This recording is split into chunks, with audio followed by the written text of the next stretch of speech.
Frédéric, je suis très content de t'accueillir sur One Picture One Story. Raconte-nous qui tu es. Je pense que les personnes qui vont voir ton vidéo vont être intéressées par ton histoire. Raconte-nous qui tu es, Frédéric. Alors, je suis musicien, mais musicien ça veut dire beaucoup de choses. Donc j'ai commencé la musique assez tôt par le piano et j'étais d'abord à Grenoble, après j'ai fait un petit tour à Lyon, à Paris aussi, et puis je me suis retrouvé à Aix et à Marseille après pour le travail. Voilà pour ce qui est du parcours géographique. Okay. Sinon j'ai fait des études en conservatoire de piano classique, d'orgue classique aussi et de clavecin et donc de tout ce qui tourne autour aussi de la basse continue, du continuo, de l'improvisation dans la musique ancienne. Okay. Après je me suis spécialisé dans l'accompagnement au piano et particulièrement l'accompagnement lyrique, c'est-à-dire d'opéra, de la voix, du monde de la voix, que ce soit les chœurs ou les solistes. Et puis parallèlement j'ai fait des études de musicologie. Où j'ai passé les diplômes de professeur de musique dans l'éducation nationale, donc j'ai passé le CAPES, j'ai passé l'agrégation, et puis j'ai fondé il y a 10 ans à peu près, un peu plus maintenant, 12 ans, les classes horaires aménagées du collège Longchamp à Marseille, avec lesquelles on a fait pas mal de choses, pas mal de concerts. Et il y a 2 ans à peu près, j'ai été transféré, si on peut parler en langage footballistique, voilà, au Conservatoire de Marseille, avec lequel je collaborais déjà un petit peu, au Conservatoire Pierre Barbizet de Marseille, pour m'occuper des orchestres symphoniques, c'est-à-dire diriger les orchestres symphoniques. Voilà, je me suis formé sur le tard à la direction d'orchestre, j'ai passé mes diplômes aussi pour faire ça. Et c'est quelque chose qui me plaît maintenant.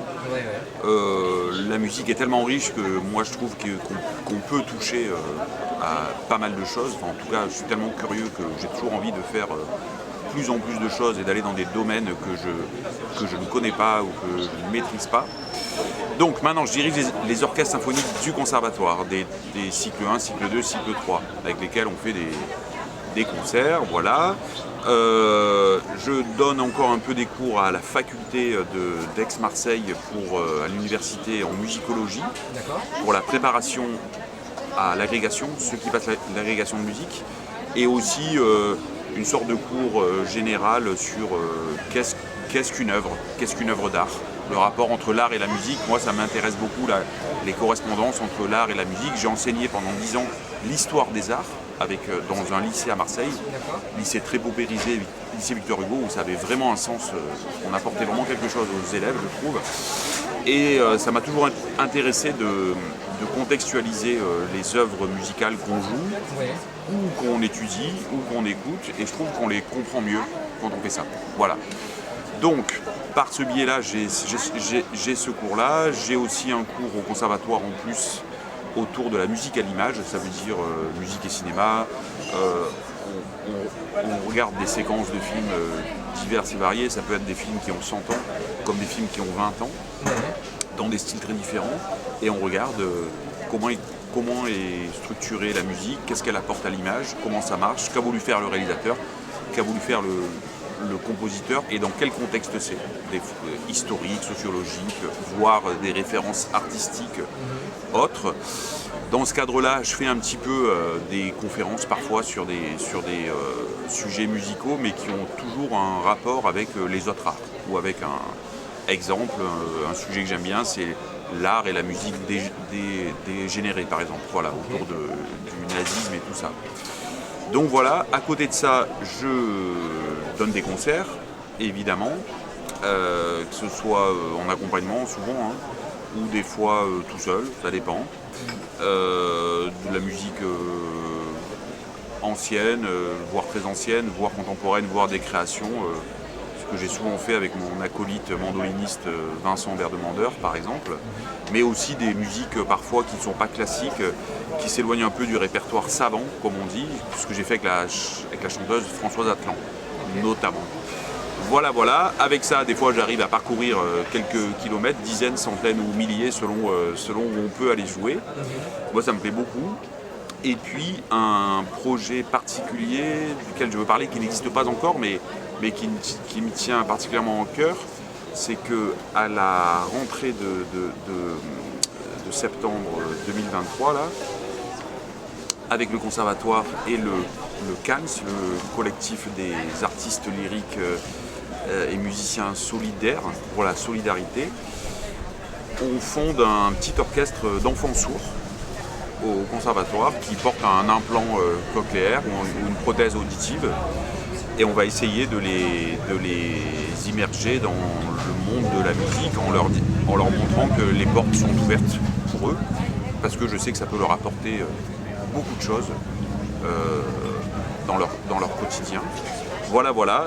Et pour finir, j'écris un peu de musique parfois. C'est quelque chose que je ne faisais pas avant, mais je l'ai fait récemment pour un orchestre de classe cham du collège Longchamp qui a joué à la Nuit des Musées pour l'exposition de Baya, l'artiste algérienne là, qui est super. Et ben voilà, ils ont joué pour la Nuit des Musées. J'ai composé une musique en rapport avec tout ça. Et bon voilà, c'est peut-être quelque chose que je vais développer après. Ouais. On ne sait pas encore, c'est que les journées font que 24 heures, enfin 24 heures non, là je compte la nuit aussi. Je compte la nuit et c'est difficile de tout caser là-dedans parfois. Tu m'étonnes.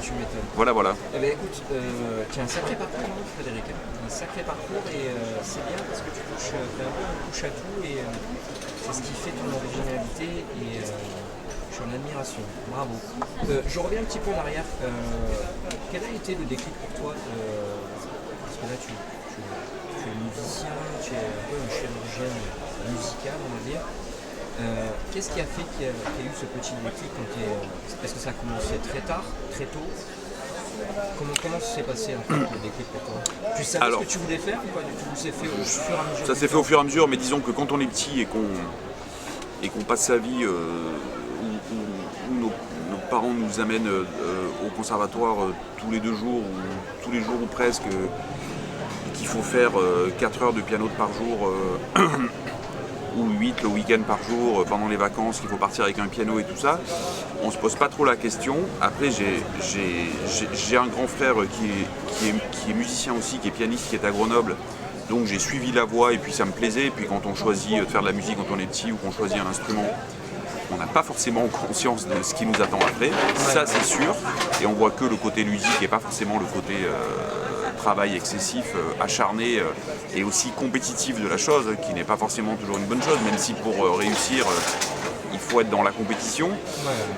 Ça me fait penser un peu au sport, où des fois il y a des abus, des dérives, et il faut préserver aussi, je pense, les enfants par rapport à ça. Ça doit rester, à mon avis, un plaisir. Je digresse un peu, mais c'est ce que j'ai voulu faire et ce que j'essaie de faire au conservatoire, c'est que je pense qu'on peut être exigeant, il n'y a pas de raison. On peut avoir son exigence tout en haut, tout en maintenant une part de plaisir, de côté ludique et tout ça. Donc moi, il y a eu tous ces concours, toutes ces choses-là, ce qui fait que ce stress et cette angoisse, ça a marché, mais j'ai pas envie de le revivre. C'est-à-dire que c'est difficile, je trouve. Ça passe ou ça casse. Ça a été compliqué. Oui, parce qu'on est dans un environnement où si on est deuxième, on nous dit qu'on est foutu. Enfin voilà, c'est vraiment ça. Et moi j'ai rêvé, je dis franchement, quand j'étais adolescent, enfin jeune adolescent on va dire, je pense, j'ai rêvé plusieurs fois que mon piano explosait ou de partir loin parce que la pression est terrible et que c'est dur de mener tout de front, quoi. On a une pression sur les épaules, on doit réussir, on est programmé pour ça. Et ensuite il y a eu un déclic peut-être à 15 ans, 16 ans, enfin je ne me rappelle plus, où on commence à voir l'instrument différemment. Je commençais à donner des cours particuliers à des connaissances, disons comme ça, je me faisais un peu de sous avec. Je commençais à jouer avec des copines du conservatoire. On a fait longtemps de la musique du tzigane, voilà. Donc je m'étais même mis à la contrebasse parce qu'on passait entre les tables et on jouait à des mariages ou à des restos. On se faisait des sous comme ça, c'était fabuleux. Nous, on n'allait pas travailler au McDo pour payer nos études, je veux dire, mais on jouait dans les bars, les restos, les petits concerts aussi. Donc là, on voit les choses autrement. Et puis, à un moment, la musique devient un atout, presque. Où à l'école, on n'est pas vu comme celui qui fait du piano toute la journée, tout ça. Mais c'est plutôt, on arrive quelque part et on nous dit « Ah tiens, tu nous joues un morceau de piano ?» Voilà.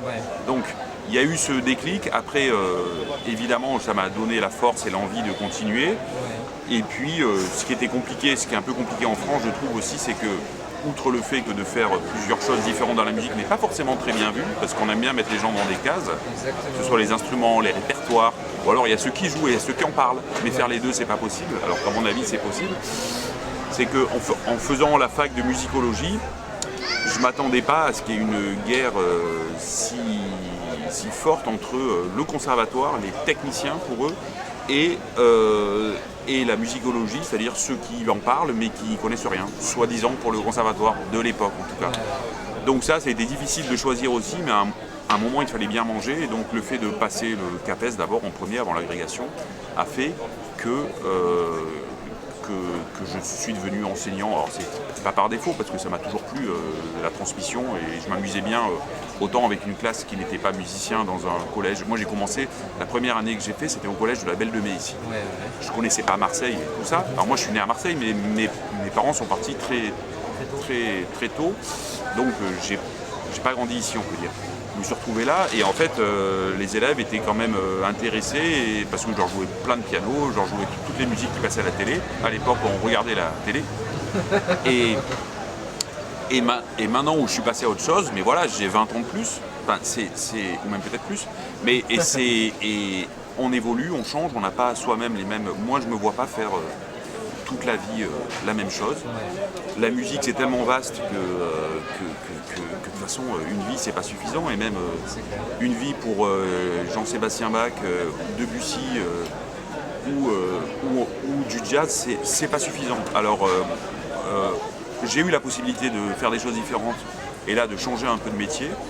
Voilà, je trouve que je continue mon chemin en faisant des choses qui me plaisent. Je reviens sur ce que tu disais. Est-ce que tu trouves qu'en France c'est compliqué, en l'occurrence dans ton secteur à toi, qui est le musicien, de faire différents styles de musique comparé à d'autres pays? Tu disais que parce que la France, tu penses que la France est un peu fermée pour se mettre dans un style musical?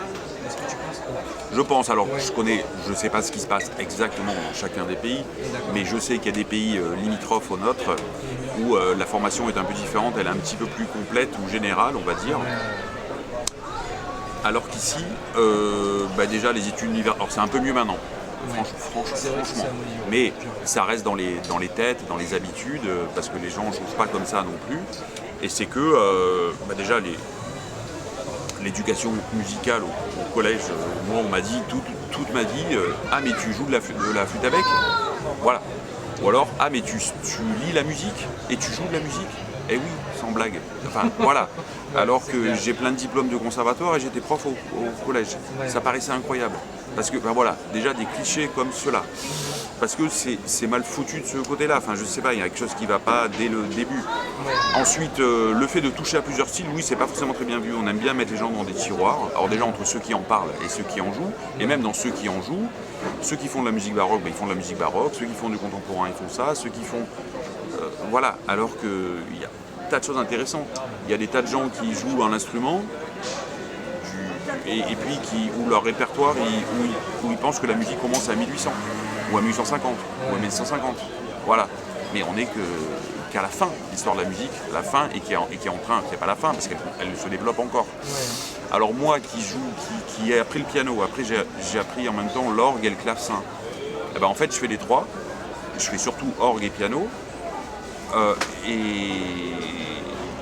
moi je vois pas, c'est deux instruments différents, deux mondes différents, deux répertoires différents, et je vois pas d'incompatibilité à ça, ça m'ouvre d'autres horizons, d'autres perspectives, mais les gens pensent facilement que si on fait plusieurs choses, qu'on les fait mal, ou qu'on sait rien faire. Je pense que c'est, pour revenir sur l'idée, alors je ne sais pas si c'est propre à la mentalité française de fonctionner comme ça, mais c'est vrai que dans d'autres pays, c'est vrai que c'est l'éducation artistique, en fait, dans le milieu musical. Je ne suis pas un spécialiste, mais je vois et je revois ce que tu dis. c'est vrai que c'est totalement différent. C'est totalement différent. Quoi. Et c'est vrai que ça commence à changer en France, mais c'est long. C'est vraiment très long. Oui, je pense que c'est assez long par rapport à ça. Moi maintenant je dirige un peu les orchestres, je me suis formé pour ça. Alors j'ai fait le chemin inverse que font 99% des gens qui dirigent les orchestres, c'est-à-dire qui font des études musicales. Évidemment ils jouent dans l'instrument, des études d'écriture, moi j'ai fait des études d'harmonie quand j'étais plus jeune et tout ça, évidemment ça m'a beaucoup plu, d'orchestration. Mais j'ai pas commencé ça tôt. Et c'est 20 ans ou 30 ans après, maintenant que j'ai lu je sais pas combien de tonnes de répertoire et joué et que je connais l'harmonie et tout ça, que je passe à ça. Donc à mon avis, c'est pas incompatible. Parce que ce que je connais en musique maintenant me sert forcément dans ce nouveau métier aussi. Est-ce que tu n'as jamais pensé à diriger, en tant que chef d'orchestre? Est-ce que ça t'a déjà traversé l'esprit? Pas du tout. Ben, justement, voilà, c'est ce que je fais au conservatoire. D'accord. Voilà. Sauf que c'est pas mon métier principal. Je fais ça avec les enfants, les petits, les moyens et les grands, voire les très grands, au conservatoire. J'espère un jour diriger peut-être un orchestre professionnel, je ne sais pas. Mais c'est très difficile un peu par rapport à ce que je disais tout à l'heure, de changer à mon âge. C'est-à-dire que moi, ici dans cette ville qui est grande mais qui est comme un village pour la musique, hein, c'est clairement ça, et où il y a une certaine sclérose aussi depuis des dizaines et des dizaines d'années qui est en train de bouger un peu, avec des habitudes bien ancrées. Si moi je suis catégorisé comme prof de collège ou comme pianiste accompagnateur ou comme je sais pas quoi, et ben voilà, c'est comme ça. Et c'est difficile de faire changer. Donc, je vais sûrement avoir plus de facilité de trouver du travail dans ce domaine-là ailleurs que ici. Okay. Frédéric, on arrive à la fin de l'interview. Pour moi, ça a été un plaisir de te recevoir sur One Picture Listening. Que tu racontes ton histoire, parce que je trouve ça important que tu racontes ton histoire. On a réussi à mettre nos agendas en accord, donc je suis très très content. Est-ce que tu aurais un conseil, une phrase pour les personnes qui vont regarder ton interview et qui vont être intéressées peut-être à faire le même parcours que toi ou se diriger vers quelque chose d'artistique en disant tiens, son interview m'a touché, ça me parle, qu'est-ce qu'il faut que je fasse, je vais réécouter. Est-ce que tu as des mots de la fin ou oui, quelque chose que tu alors déjà merci pour l'invitation, moi aussi je suis très heureux de faire ça. Et qu'un parcours c'est pas linéaire, la preuve avec le mien, et que moi quand j'ai des grands élèves qui dorment plus la nuit parce qu'ils ont leur examen de piano, de violon ou autre chose, bon je leur dis c'est une chose, c'est une étape, on est dans un pays où il faut tel ou tel diplôme pour faire tel ou tel travail, dans la musique je parle. Oui. C'est comme ça. Il y a des endroits c'est différent, mais après il faut des diplômes, on n'a pas le choix, mais qu'il n'y a pas que ça et que dans tous les cas ils progressent, qu'il y a des échecs, que la musique c'est un milieu qui est compliqué, qui est un milieu très concurrentiel, mais qu'en même temps c'est de l'art, c'est de la musique, et que donc ça doit rester du plaisir. Et que même si à un moment on va travailler parce qu'on passe un concours ou une audition et qu'il faut y passer tant d'heures par jour, eh ben, c'est peut-être mieux de les passer dans un domaine qu'on a choisi, mais où tout n'est pas rose, parce que c'est comme quelqu'un qui fait du 100 mètres, il ne fait pas 100 mètres toute la journée, quoi. À des moments, il s'entraîne, je pense. Voilà. Nous, on voit le produit fini. Et quand on va voir un concert, quand les gens vont écouter un opéra, un concert, ils voient le produit fini, ils ne voient pas ce qu'il y a avant. Bon, ben, on a besoin de gens comme nous, il faut qu'il y ait des jeunes qui fassent ça. Rien n'est facile. Il y en a qui vont réussir à 18 ans à avoir tous les diplômes de la Terre, et tant mieux pour eux, mais c'est pas pour ça qu'ils sont arrivés. Parce qu'on apprend tout le temps en musique, je trouve, en art, on apprend tout le temps, on se nourrit tout le temps, et il faut être curieux toute sa vie. On a la chance ou la malchance aujourd'hui d'avoir accès à un panel culturel hyper facilement avec Internet. C'est clair que moi à l'époque, quand je voulais valider une partition, il fallait que je l'ai entre les mains. Enfin, on ne pouvait pas faire autrement, ou écouter un disque, ou voir une vidéo de tel ou tel endroit. Enfin voilà. Là on peut même visiter le Louvre en 3 clics si on veut. Bon, j'exagère un peu. En même temps c'est bien et c'est pas bien, mais je veux dire, il faut être curieux. parce que l'art c'est incroyable, c'est le reflet de la société. On a des témoignages d'artistes dans des tas de domaines depuis des siècles et des siècles qui ont montré ce qui se passait en bien ou en mal, et qui ont été les témoins d'un tas de choses, et où les gens font la queue partout maintenant pour aller voir ça. Et donc il ne faut pas perdre ça. Et en même temps, comme je disais tout à l'heure, on a 20 ans ou 18 ans, on a tout réussi, et c'est pas pour ça que ça va marcher après. Voilà. Parce qu'il peut y avoir un trop-plein à un moment aussi, et qu'on peut se façonner aussi petit à petit, avec des échecs, changer de voix tout en restant dans le domaine musical. La musique, c'est pas que être sur scène, heureusement d'ailleurs, parce que s'il y avait que des gens sur scène, il n'y aurait pas de spectacle. Voilà. Et qu'à un moment, il faut aussi... moi, j'ai jamais eu de soucis de ce côté-là, heureusement. C'est aussi pour ça que j'ai fait beaucoup d'accompagnement piano ou d'orgue. C'est que l'ego, c'est une chose qu'on a dans l'art. Hein. Il y en a qui ont un ego surdimensionné. S'ils ne sont pas devant, c'est la fin du monde. Et qu'à un moment, on peut prendre autant de plaisir à être derrière, ou un peu caché, ou même pas sur scène. Moi, je fais des fois des préparations d'opéra, je ne l'ai pas dit tout à l'heure, mais au Festival d'Aix, d'art lyrique, avec lequel je travaille beaucoup. D'ailleurs, je digresse un peu, mais ils font plein de choses dans l'année super, où on va dans des prisons, des centres sociaux, des hôpitaux, apporter la bonne parole, si on peut dire, là où il y a peu de culture. Voilà. Et des fois, je fais des préparations d'opéra pour eux, enfin des préparations, je suis au piano, et puis mais à la fin, je ne suis pas sur scène. Parce qu'alors, qu'est-ce qui arrive? Et ben voilà, c'est pas grave. On a travaillé, on a œuvré un travail collectif. Et des fois, donc, on peut avoir 20 ans, rater ses concours, se dire la musique c'est foutu, et finalement ça marche plus tard. Et puis on a une époque où on peut changer de voix. Enfin, de voix, on peut être dans la culture sans être forcément dans la musique, et encore moins dans la musique jouée ou écrite. On peut écrire des choses avec des mots aussi sur la musique. Et si à 23 ans on n'a pas tout réussi et tout ça, du moment qu'on s'en sort financièrement et qu'on ne dort pas dehors, il ne faut pas perdre espoir. Moi, il y a certains diplômes quand j'ai changé de voix des fois que j'ai passé à 40 ans et quelques. Voilà. Eh ben, c'est pas grave. On n'est pas obligé à 17 ans d'avoir son truc tout tracé et de dire j'ai mon diplôme et ça y est, je vais faire le même travail toute la vie. Heureusement. Voilà. Eh bien écoute, Frédéric, merci pour ces bonnes paroles de fin. Enfin, merci pour ces bonnes paroles tout court. Un grand merci à toi. Merci, ouais. C'était un plaisir pour moi. Vraiment, c'était cool. Écoute, je te dis à la prochaine. Salut. Yes, à la prochaine, ciao. Bye.